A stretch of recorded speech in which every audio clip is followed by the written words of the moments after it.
नमस्कार दोस्तों, मैं एडवोकेट आदि आपका चैनल पर स्वागत करती हूँ। आई होप आप सब लोग बहुत अच्छे होंगे।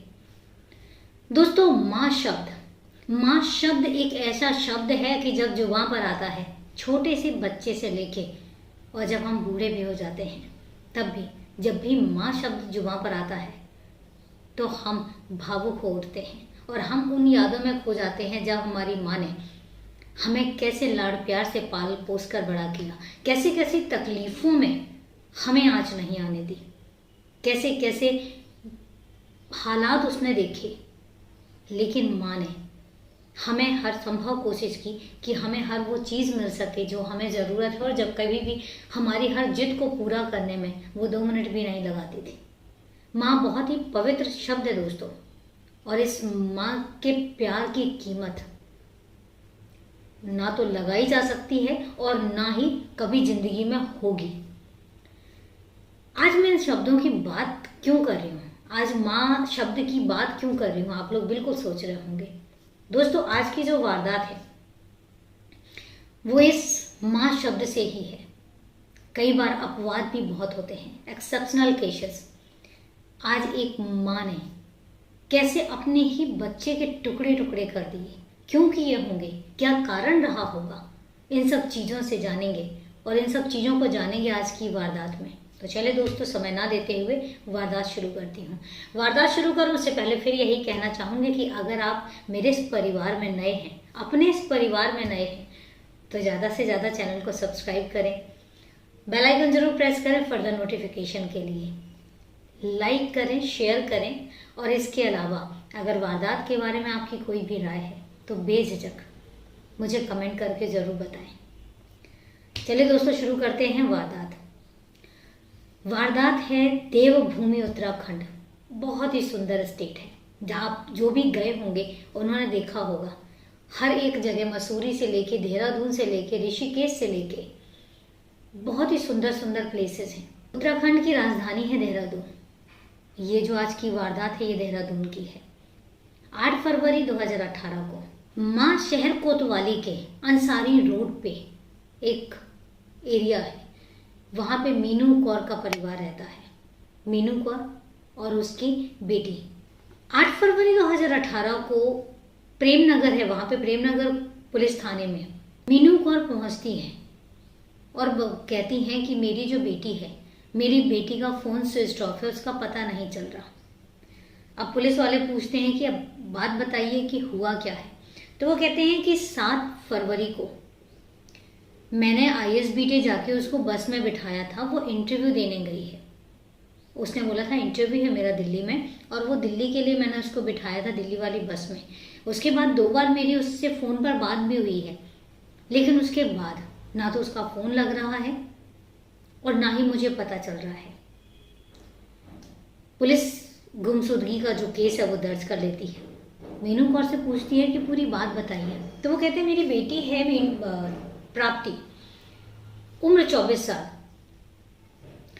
एयर होस्टेस का कोर्स कर रही है वहीं इंस्टीट्यूट से, और उसके सपने हैं कि उसने एयर होस्टेस बनना है। और उसी के सिलसिले में उसका दिल्ली में एक इंटरव्यू था जिसको वो देने गई थी। लेकिन आज 8 तारीख हो गई है और मेरी बेटी का कुछ पता नहीं चल रहा है। पुलिस FIR दर्ज कर लेती है और कहती है कि हम पता लगाते हैं, जैसे ही कुछ पता चलेगा हम आपको बता देंगे। मीनू कौर अपने घर आ जाती हैं। सॉरी, थोड़ा सा जुकाम हो रखा है तो अनकंफर्टेबल ज़रूर होगा, वॉइस में आपको पता लग रहा होगा, पर फिर भी कोशिश मेरी यही है कि आप तक पूरी वारदात अच्छे से पहुँचे। अब पुलिस अपने तरीके से इन्वेस्टिगेशन करती है। सबसे पहले तो वो प्राप्ति का नंबर जो पहले ले चुकी थी मीनू कौर से, उसकी लोकेशन ट्रेस करती है। जब मोबाइल नंबर की लोकेशन ट्रेस करती है तो लोकेशन तो देहरादून की दिखा रही थी और देहरादून की वही अंसारी रोड की दिखा रही थी। पुलिस को बड़ा सरप्राइजिंग लगता है कि ऐसे कैसे हो सकता है। उसके बाद वो लास्ट कॉल देखती हैं तो लास्ट कॉल जो है वो 6 फरवरी की रात की है। उसके अलावा कोई कॉल्स नहीं है। ये भी पुलिस को बहुत चौंकाती हैं चीज़ें। कहीं ना कहीं वो मीनू पे डाउट करने लग जाती है।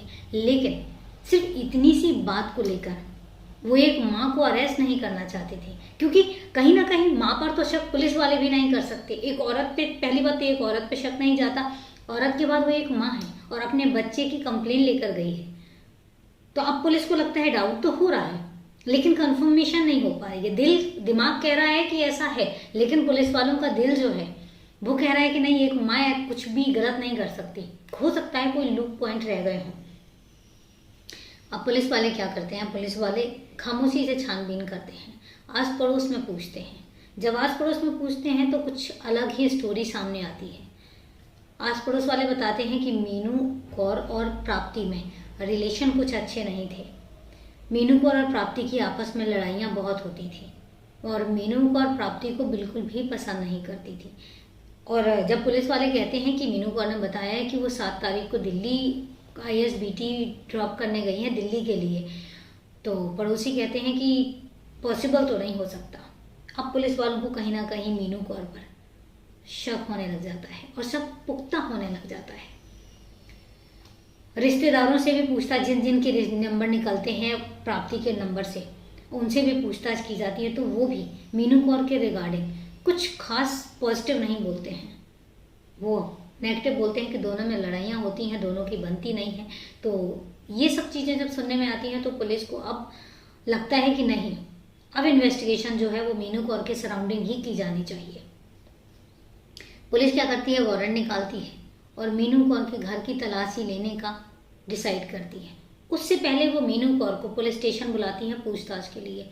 जब मीनू कौर से पूछताछ की जाती है तो मीनू कौर के जो जवाब होते हैं, जिस दिन वो FIR लिखवा कर गई थी उन जवाबों में, और जब पुलिस बुलाती है, ये 9 तारीख की बात है, दोनों में बड़ा मतलब मिसमैचिंग होती है। दोनों के दोनों दिन के जो जवाब हैं वो मैच ही नहीं कर रहे हैं।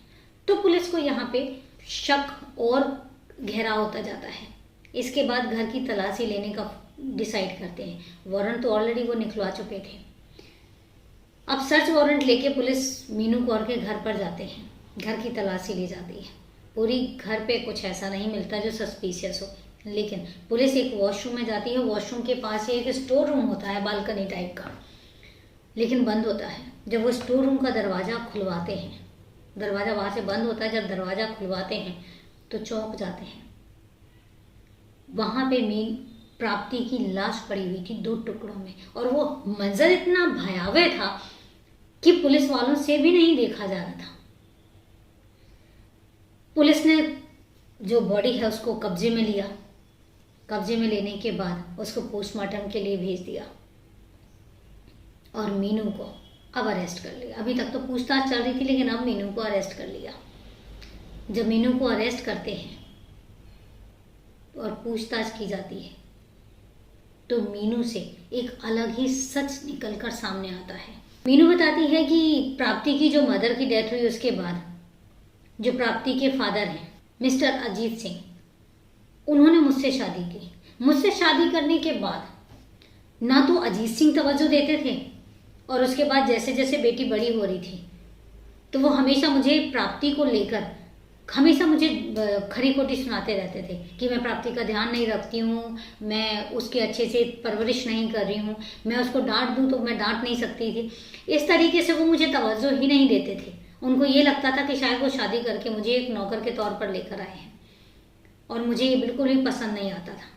इसके बाद जैसे जैसे बेटी बड़ी होती गई, जब प्राप्ति बड़ी होती गई, उसने देखा कि उसके फादर का बिहेवियर जो है वो मेरे लिए अच्छा नहीं है, तो धीरे धीरे उसने भी मुझे नज़रअंदाज करना शुरू कर दिया, और उसने धीरे धीरे मुझे भी बिल्कुल हल्के में लेना शुरू कर दिया। वो मेरी बात नहीं मानती थी, मैं किसी बात को बोलती थी तो वो इग्नोर करती थी।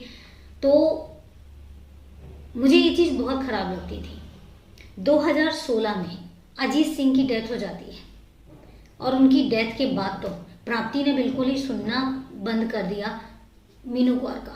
मीनू कौर कभी कुछ बोलती तो वो हमेशा उसका उल्टा करती।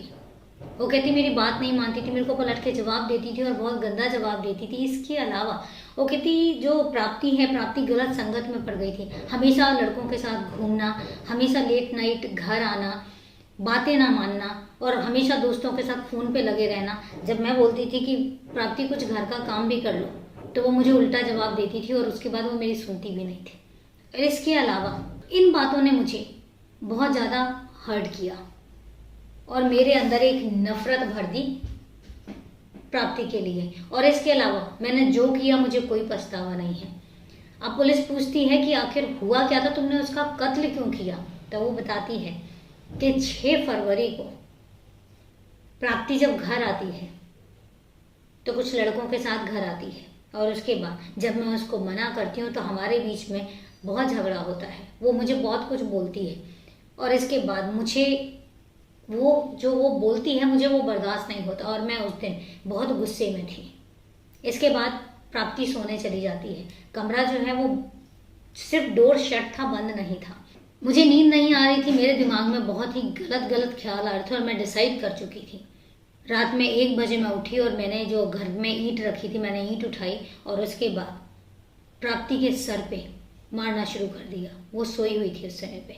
जब प्राप्ति बेहोश सी हो गई और मुझे लगा कि नहीं, अब वो बिल्कुल मरने वाली कंडीशन में आ गई, फिर मैंने खुखरी उठाई और उससे मैंने उसका गला काटने की कोशिश की, लेकिन गला कटा नहीं। इसके बाद मैं उसको वॉशरूम में घसीट कर लेकर गई, और वहाँ पर ले जाने के बाद मैंने चाकू से लगभग 4 घंटे लगे। मीनू कौर की नफरत देखिए यहाँ पे, वो जो बता रही थी, वो कहती है कि मेरी नफरत इतनी ज़्यादा थी, मेरे अंदर गुस्सा इतना ज़्यादा भरा हुआ था कि मुझे समझ ही नहीं आ रहा था उस समय पे कि मैंने क्या किया। और मैंने चाकू उठाया और उसको काटने लगी, और मैंने उसको 4 घंटे 4.5 घंटे लगाए, और 4.5 घंटों में मैंने उसकी बॉडी को 2 टुकड़ों में बांटा और उसके बाद वहीं पर ही छोड़ दिया। यहाँ पे जो बिस्तर में खून था मैंने उसको पहले साफ किया, बेडशीट वहाँ से हटाया और खून के धब्बे हटाए। उसकी प्लानिंग यही थी कि मैं 2-3 दिन उसको टालूंगी, और 3-4 दिन में एटलीस्ट कम से कम उसके टुकड़े करके मैं यहाँ से वहाँ उसको फेंक सकूं, ताकि प्राप्ति का कुछ पता ही ना चल सके। लेकिन उसने बताया, फिर पुलिस वालों ने पूछा कि अगर ऐसा कुछ तुमने डिसाइड कर रखा तो फिर तुम पुलिस स्टेशन क्यों आई? तो वो बताती है कि उसके जो दोस्त हैं और जो कुछ खास रिश्तेदार हैं जो नानके हैं, मतलब उसके जो नाना नानी मामा माई वगैरह हैं, वो लोग फोन कर करके कि प्राप्ति का फोन स्विच ऑफ है। उसके दोस्त घर पे आके मुझसे पूछते थे कि प्राप्ति कहाँ है। तो मुझे लगा कि अगर मैं ज़्यादा दिन टालूंगी, मैंने उनको यही बताया कि वो दिल्ली इंटरव्यू के लिए गई है, लेकिन वो यही बात कर रहे थे कि 2 दिन से हो गया, 2 दिन से फोन स्विच ऑफ है उसका, और ऐसा कभी होता नहीं है। तो फिर मुझे लगा कि अगर मैं इसको और लंबा खींचूंगी तो सबको शक हो जाएगा कि कहीं मैंने ही तो कुछ नहीं किया है। तो मुझे लगा कि चलो मैं एक बार शिकायत कर देती हूँ, कंप्लेन करने के बाद एटलीस्ट कुछ समय मुझे मिलेगा, 1-2 दिन तो मुझे मिल जाएंगे, इन बिटवीन मैं अपने एक्शन लूँगी, तब तक पुलिस अपने कामों में उलझी रहेगी। पर मुझे नहीं पता था कि पुलिस इमीडिएट एक्शन ले लेगी और उनको इतनी जल्दी पता लग जाएगा। वो कहती मैंने कभी नहीं सोचा था कि 24 घंटे में ही कत्ल का खुलासा हो जाएगा और मीनू की लाश पुलिस वालों को मिल जाएगी। मैंने हमेशा यही सोचा था कि एक माँ होते हुए मुझ पर तो कोई शक ही नहीं करेगा, और मैं अपना काम साइड बाय साइड करती रहूँगी। और मैंने जो किया है अकॉर्डिंग टू मीनू, और कहती मैंने जो भी किया है उसका मुझे कोई पछतावा नहीं है, क्योंकि मैं इतना बर्दाश्त कर चुकी थी कि मेरी बर्दाश्त से बाहर हो रही थी चीज़ें। ये मीनू का स्टेटमेंट था। अब पुलिस को चूंकि एक स्टेटमेंट पर वो यकीन नहीं कर सकती है, तो पुलिस ने पड़ोसियों से पूछताछ की। उसके बाद क्रॉस एग्जामिन जिसको कहते हैं, क्रॉस वेरिफिकेशन जिसको कहते हैं, पड़ोसियों से पूछताछ की, रिश्तेदारों से पूछताछ की, इधर दोस्तों से पूछताछ की। तो एक चीज़ निकल कर आई कि जो मीनू कौर है, मीनू कौर ने शादी के बाद प्राप्ति को कभी एक्सेप्ट किया ही नहीं था। वो अपनी बेटी के तौर पर कभी प्राप्ति को अपना ही नहीं पाई थी। दूसरी चीज़, इसी बात को लेके प्राप्ति के पिता और मीनू कौर में अक्सर झगड़ा भी होता था। तीसरी चीज़, इन्हीं सब चीज़ों के चलते जो अजीत सिंह हैं, अजीत सिंह ने अपनी सारी प्रॉपर्टी अपने बाद प्राप्ति के नाम कर दी थी, सारी जायदाद। और इस बात से मीनू कौर और भी खफा थी। इसके अलावा मीनू कौर प्राप्ति को फोर्स कर रही थी मकान बेचने के लिए, कि ये मकान बेचते हैं और कहीं और जाके मकान लेते हैं। वो मकान बेचने को लिए फोर्स कर रही थी और प्राप्ति वो मकान बेचना नहीं चाह रही थी, और इसी के चलते उनमें झगड़ा होता था।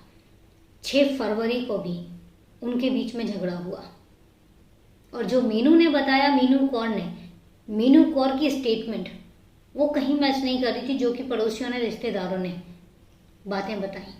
इसके बाद जब सफिशिएंट एविडेंस पुलिस को मिल जाते हैं, उधर पोस्टमार्टम की रिपोर्ट भी आ जाती है, उससे भी साफ जाहिर था कि प्राप्ति के सर पे किसी भारी चीज़ से वार किया गया है और उसके बाद उसका गला काटा गया है, जब वार किया गया और गला काटा गया उस समय पर प्राप्ति जिंदा थी। जब गला काटा गया तब प्राप्ति की मौत हुई है। तो ये सारी एविडेंस जो है वो पुलिस कलेक्ट भी करती है और चार्जशीट फाइल करती है। चार्जशीट फाइल करने के बाद मीनू कौर को जेल भेज दिया जाता है और केस कोर्ट में पेश कर दिया जाता है। अभी केस की पैरवी चल रही है और केस जो है वो भी कोर्ट में है और मीनू कौर जो है वो भी जेल में है। बाकी का देखते हैं, जैसे जैसे अपडेट आएगा आप तक वो अपडेट जरूर पहुंचाया जाएगा। तो ये तो थी पूरी वारदात। मैं शुरू में कहा था कि माँ शब्द पे कभी शक नहीं होता जल्दी से, लेकिन कुछ ऐसे एक्सेप्शनल केसेस भी हैं।